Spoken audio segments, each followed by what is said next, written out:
비행을 저지른 청소년들이 우리 사회로 다시 돌아올 수 있도록 도와주는 사람들이 있습니다. 소년범 위탁 가정인 청소년 회복센터입니다. 이곳에서 비행 청소년들은 가족의 정을 느끼며 자신의 잘못을 돌아보면서 사회 복귀를 꿈꾸고 있는데요. 인사이드 피플에서는 청소년 회복센터를 찾아 어떤 활동을 하고 있는지 들여다봤습니다. 폭행과 폭력, 특수절도, 성범죄까지. 이 같은 중범죄는 어른들만 저지르는 범행이 아닙니다. 10대들의 범행이 날이 갈수록 다양해지고 또 진화하고 있습니다. 흉악범죄를 예방하기 위해 창원지방법원에서는 지난 2010년 전국 최초로 비행 청소년을 위한 시설을 도입했습니다. 범죄의 늪에 빠진 청소년들을 돌봐주고 올바르게 이끌어줄 새로운 곳이 필요했던 겁니다. 소년범 위탁가정인 사법형 그룹홈, 이른바 청소년 회복센터입니다.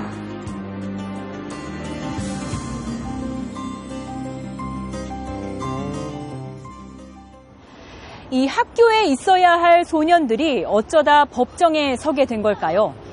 창원지방법원에서 보호 처분을 받는 소년은 연간 1000여 명에 달합니다. 늘어만 가는 청소년의 비행을 막을 방법은 정말 없는 것일까요? 따뜻한 가족의 품이 생각나는 가정의 달 5월. 조금은 특별한 가정이 있어 눈길을 끕니다. 전국 제1호 청소년 회복센터 샬롬을 찾아가 봤습니다.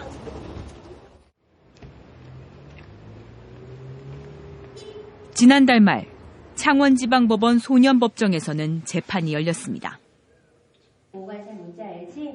이제 보호관찰 많이 연락도 하시고 그럴 거야. 재판이 끝날 때마다 가족들의 표정에 희비가 엇갈립니다. 이제 사이는 너무 학교도 못 나가고 저기도 하고 이제 나갔어. 잘하는 나는 컸으면 좋겠습니다. 결코 아이들과 어울리지 않을 것 같은 장소 법원. 지난해 창원지방법원 소년재판 접수건은 모두 1,500여 건입니다. 지난 2012년 2,300여 건과 비교하면 줄었지만 여전히 법정에는 소년들이 재판 순서를 기다리고 있습니다. 그 10살 이상, 19살이, 만 19살이 되지 않은 소년들이 저지른 사건들 중에서 형사처벌을 하는 것보다 보호처분을 통해서 그 재비행을 막고 준비한 서류를 검토하며 순서를 기다리는 또 한 사람. 사법형 그룹홈 샬롬 청소년 회복센터 유수천 센터장이 있습니다. 유수천 씨가 국선 보조인 자격으로 법정에 섰습니다. 위탁가정 샬롬 센터의 운영과 함께 5년째 해오고 있는 일입니다. 소망심대에서 열심히 1년 반 동안 알바도 열심히 하면서 생활했는데 누군가에게 상처를 주고 아프게 했던 청소년들. 이들이 법의 심판 앞에 섰습니다. 구치소에 있으면서 무슨 생각했니? 벌써 좋은 시절을 다 생각해보고 그냥 그랬습니다. 앳된 외모, 교복을 입어야 어울릴 나이. 죄는 결코 가볍지 않습니다. 소년범은 죄질에 따라 보호자나 위탁가정에 넘기는 1호 처분부터 소년원에 송치하는 최고 10호 처분까지 다양합니다. 모두가 숨죽이는 법정에서 엄중한 판결이 내려집니다. 지금 이게 꿈이었다고 생각하고 정신 똑바로 차리고 생활해. 알았지? 그래. 빨리 씩씩하게 가.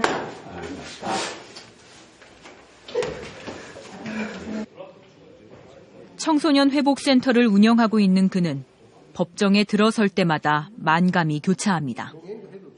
항상 볼 때마다 우리 아이들이 어른으로서 책임감을 많이 느끼고 있습니다. 왜 여기까지 올 수밖에 없었던 상황, 잘못된 부분에서 심리를 받는 부분을 누군가 좀 잡아줬으면 일찍이 했더라면 하는 그런 아쉬움이 많죠. 창원시 진해구에 위치한 샬롬 청소년 회복센터. 전국 13곳 가운데 첫 번째로 설립됐습니다. 올해 62살의 나이, 소년위탁보호위원 유수천 씨가 센터장을 맡고 있습니다. 그는 해군에서 정년 퇴직한 뒤 센터를 열었습니다. 이제 만들 때 기준이 부부가 해야 되고, 원칙은. 그리고 젊은 사람은 안 된다. 나이가 어느 정도 있고, 그다음에 뭐 사회적인 어떤 좀 그래 안정이 된 사람을 우선적으로 하자 그래가지고. 잘못을 저지른 아이들이 6개월, 길게는 1년간 머무르며 죄를 반성하고 뉘우치는 곳. 평범한 가정집과 크게 다르지 않습니다. 스스로 주변을 정리하고 집안일도 돕도록 합니다. 그래도 하는 이유가 있다면? 부모님이 힘들까 봐요.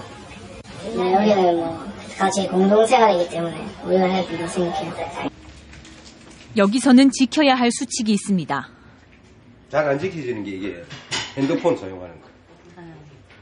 자기들이 등교나 아르바이트는 가능하지만 일탈을 막기 위해 밤에는 개인의 자유가 통제되고 있습니다. 자기들이 이렇게 하겠다. 우리 회복센터에서 자기들이 지켜야 될 그런 내용들입니다. 첫째, 뭐 잠자는 부분이라든지, 그다음에 공동적으로 생활하는 쪽에서 공동적으로 해야 될 부분, 또 개인적으로 지켜야 될 약속들, 그다음에 뭐 자기들이 어떤 개인적인 활동보다는 단체적인 활동에 많이 참여하고. 청소년 범죄를 향한 사회의 시선은 여전히 차갑습니다. 유수천 씨도 처음 센터의 문을 열고 5명의 소년을 맞이했을 때 결코 쉽지 않았습니다.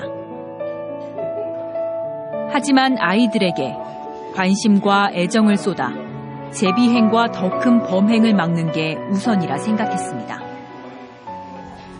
처음에 겁났죠. 처음에 아이를 맞으니까 이건 어떤 아이들이 나도 모르고 저도 모르다 보니까 서로 이제 경계가 했죠. 처음에.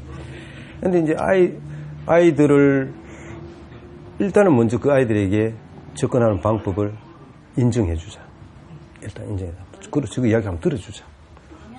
그런 식으로 풀어나갔죠, 처음에는. 그래야 마음을 열더라고요. 13명의 아이들이 일상을 보내고 있는 회복센터에 새 식구가 왔습니다. 새로운 입소자를 맞이하는 건 유수천 씨의 아내이자 소년범들의 어머니 박선옥 씨의 몫입니다. 그리고 여기 온 것도 그냥 무의미하게 왔다가 가서는 안 되고 6개월이 길다면 길고 짧다면 짧잖아, 그지? 그동안에 이제 느끼지 못했던 것도 좀 여기 와서 느껴보고.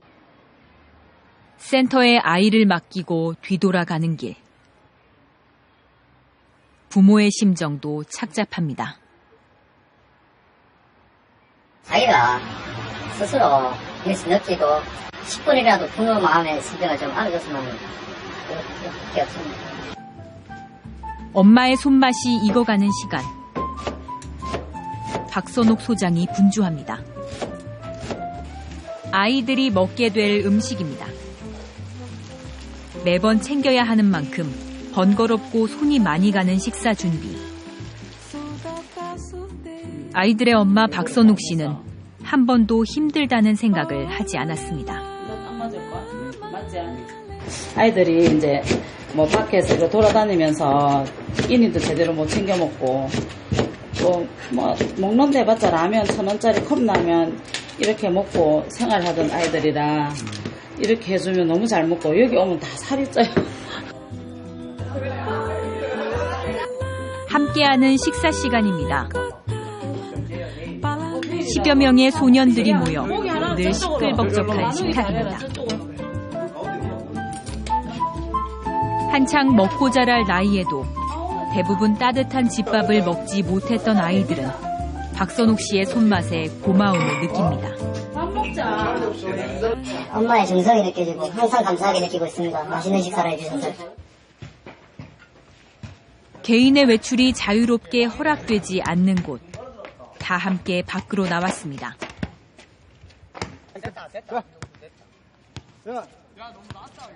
됐다, 자. 연습. 체육 활동은 이들의 마음을 건강하게 하는 훈련이기도 합니다. 책상 앞 교육으로 무언가를 가르치기보다 자연스럽게 사회에 녹아드는 법을 먼저 배우게 하는 겁니다. 아마 얘들이 좀 뭐 발산할 데가 없지 않습니까, 사실. 그래서 이렇게 운동도 매일 합니다, 매일. 아주 축구도 하고, 족구도 하고. 청소년 회복센터는 단순히 아이들을 보듬고 품어주는 곳이 아닙니다. 잘못을 뉘우칠 수 있는 충분한 시간과 환경을 제공해 비행의 재발을 막는 것이 궁극적인 목표인 겁니다. 실제로 대안가정을 지향하는 회복센터는 재범 예방 효과도 큽니다. 입소해 위탁기간을 마친 소년범들의 재비행률은 23%. 이는 결손가정 소년들의 재비행률 57%에 비해 낮은 수치입니다. 맨날 그 가출해가지고 잠잘 데 없으면 옥상에 자고 찜질방 자고 없으면 하면 훔치고 했지만 여기서 일단 먹고 자고 쉬는 쉼으로 해서 안정을 찾더라는 얘기죠. 청소년 회복센터가 이제 5년 차에 접어들었습니다. 경남 내 센터 운영자들은 정기 모임을 갖습니다. 함께 모여 이야기를 나누다 보면 공통적으로 겪는 어려움도 많습니다. 해결책은 없지만 서로 이야기하는 것만으로도 위로가 되는 순간입니다. 저희들한테 보내지면서부터 모든 걸 다 이렇게 정권을 이임하는 경우가 있습니다. 이런 부분들이 서로 상호 간에 이렇게 조금 도움이 이렇게 되어줘야 되는데 모든 걸 다 전임해버리기 때문에. 일부 우리 또 부모님들이 보면은 아이만 맡겨두면은 모든 게 해결 다 되는 것 같은 이런 쪽으로 이래 생각을 하고 계시기 때문에. 청소년 회복센터는 소년들의 재범을 막을 좋은 대안으로 떠올랐지만 경제 여건은 매우 열악합니다. 법원이 센터에 지급하는 교육보조금은 1인당 월 40여만 원, 이마저도 최장 1년까지 지원됩니다. 이처럼 적은 예산과 인력 등 민간의 희생으로만 근근히 이어가고 있습니다. 아동 청소년 보호법에서 정한 보호시설로 인정받지 못했기 때문입니다. 아무래도 여기 이제 저희들은 사법행 그룹홈이지만 개인 비영리 민간단체로 개인이 하다 보니까 아까 우리 일반 복지시설이 아니다 보니까 국가적으로 소외되어 있는 거죠. 유수천 씨는 아이들에게 검정고시 등 놓쳤던 공부를 다시 할 수 있는 기회를 줍니다. 이곳에서 나가면 다시 홀로 서기를 해야 하는 아이들. 스토어. 가게. 삶의 목표와 준비가 없으면 언제든 또다시 범죄와 비행의 늪으로 빠져들 수 있기 때문입니다. 학교라는 그 자체를 가기 싫었고 가도 재미도 없었는데 막상 나이 먹어서 이렇게 늦게라도 검정고시를 하고 준비를 해서 시험을 쳐보니까 또 자신감이 생기니까 아무래도 저도 뿌듯할 겁니다. 오늘도 바빴던 하루의 끝자락. 센터장 유수천 씨는 최근 입소한 소년과 마주 앉았습니다. 만 19살의 나이에 소년원 처분을 받았던 과거도 있습니다. 한 아이의 인생이 중요한 기로에 서 있습니다. 이대로 성인이 된다면 더 이상 소년법의 보호를 받지 못하기 때문입니다. 센터 있을 때가 제일 좋아. 공부도 하면서 계속 잘 올리고 운동 좀 하고 그렇게 계속 다녀가고 있습니다. 유수천 씨가 지난 5년간 돌본 청소년은 모두 60여 명. 그 결과는 제각기 달랐습니다. 잊지 못할 기억을 떠올립니다. 여기서 생활 잘 하다가 무단 가출해가지고 재병을 했어. 다시 재판정에서 만났을 때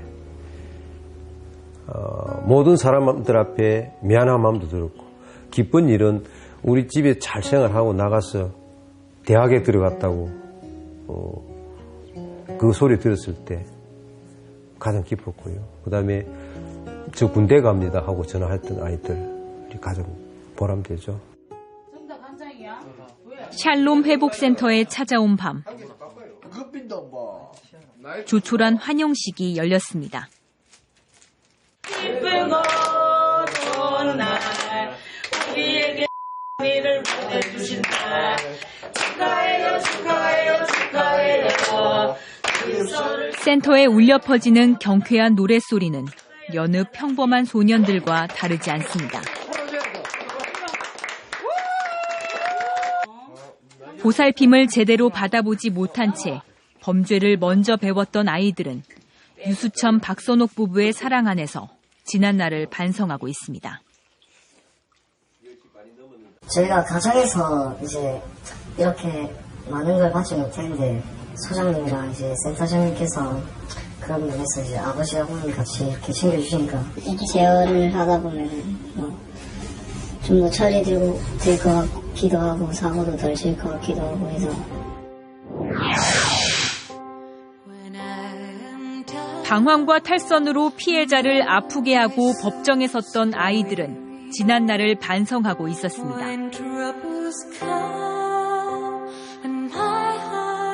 이제 보호관찰이라는 울타리를 만나 다시 한번 세상 밖으로 나갈 준비를 하고 있습니다. 한 소년이 범죄의 늪에서 빠져나와 잘못을 뉘우치고 제대로 된 길을 갈 수 있도록 하는 일. 정부의 일인 동시에 우리 사회가 해야 할 몫입니다.